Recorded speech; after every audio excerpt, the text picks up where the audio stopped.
السلام عليكم ورحمة الله وبركاته. أهلا بكم في لقاء جديد وموضوع جديد خطير جدا وكارثة. الموضوع عمال يتطور، أنا مش عارفة بصراحة. أنا عايز أي حد، مش هقول من المسؤولين، المسؤولين للأسف دول حد أضلاع الفساد اللي موجود في مصر، والمشكلة ده على مستوى العالم كله. بس على ما أعتقد الموضوع ده اتطرح في التوقيت ده بالذات مفتعل ولا حقيقي. عايزة حد يكون متخصص يا جماعة في الأمر دواتي، ويا ريت يرد عليا. شوفوا معايا المقال ده هو اللي قرأته. انا نقلته من الاستاذ الدكتور هشام البدري، استاذي كان في الجامعه.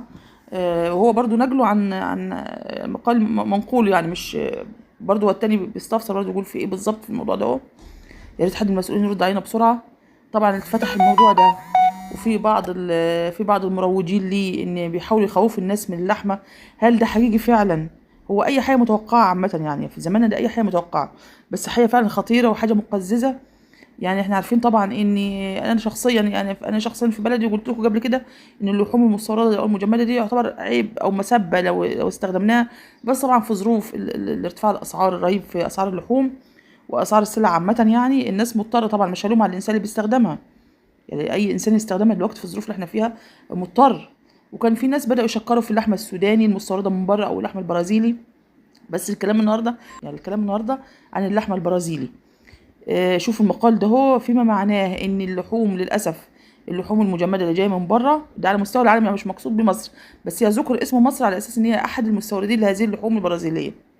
ان بيخلط الاعلاف اللي بتعطى لل- للمواشي او للحيوانات، للاسف مخلوطه العلف مخلوط باجزاء ادميه. يعني الجثث بيجيبوها من المشرحه اللي ملهاش اهل، او الناس المغتربين، او الناس اللاجئين، او اي مخلفات بشريه، يعني جسم بشري، يعني جثث بشريه بيخلطوها وإعادة تدويرها مع بعض الاعلاف، ويدوها طعام للحيوانات اللي هي جايه من البرازيل دي بالذات، ويصدروها طبعا للدول العربيه.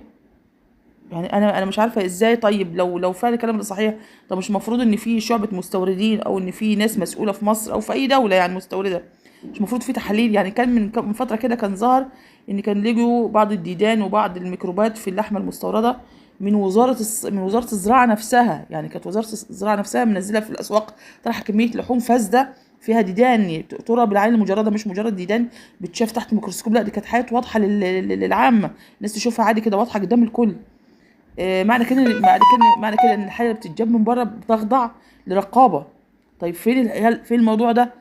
يعني هيبان لو كان في اجزاء ادميه او اعلاف مشكوك في مصدرها او كده، هيبان في اللحوم المستورده. المفروض الناس ده طعام غذاء الانسان، يعني ما وصلتش للدرجه دي. يعني احنا قلنا مخلفات دجاج او مخلفات اسماك وما اعرفش بيخلطوها بيدوها للفراخ، ماشي، لكن ما وصلتش ان هي تبقى مخلفات بشريه.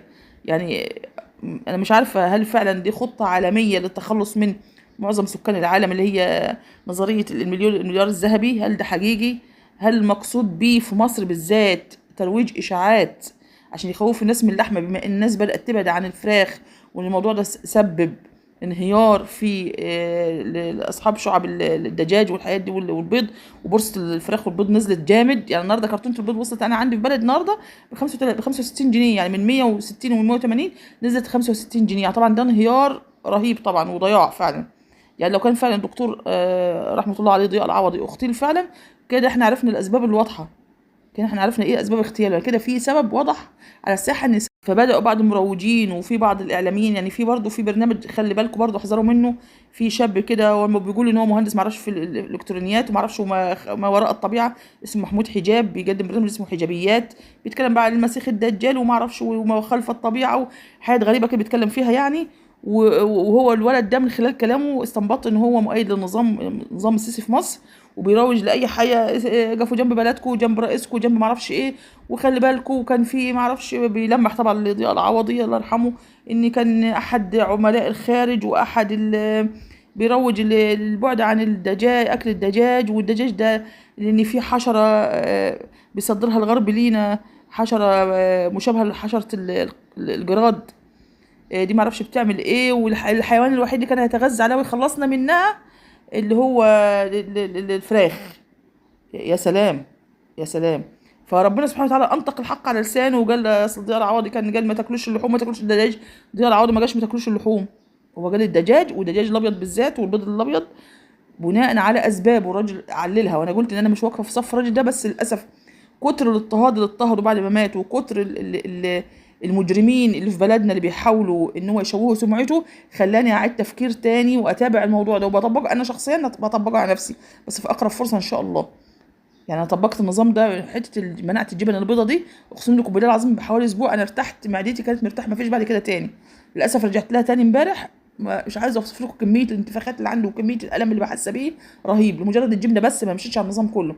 بس فعلا كل دفاع اي حد يدافع عنه باستماتة النظام دوت والاعلام بتاعنا، تعرف ان هو فاسد، واي حد يهاجمه تعرف ان هو صالح وان هو انسان كويس.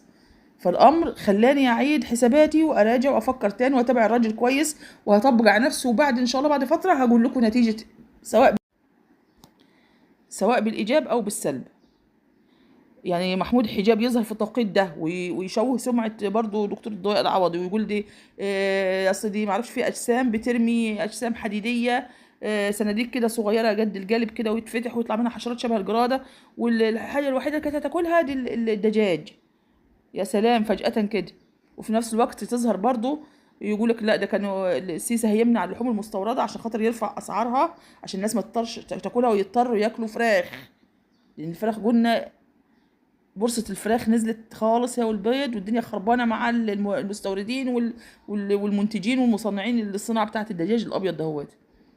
فدي كلها علامات استفهام تخلي الإنسان يعيد تفكيره ويشك إن في مؤامرة فعلا في الموضوع دهوت من الدولة بتاعتنا، رغم إن هو الكلام على صناعة عامة، يعني صناعة بره مش مقصود بها، هي مصر أحد الدول المستوردة للحوم دي.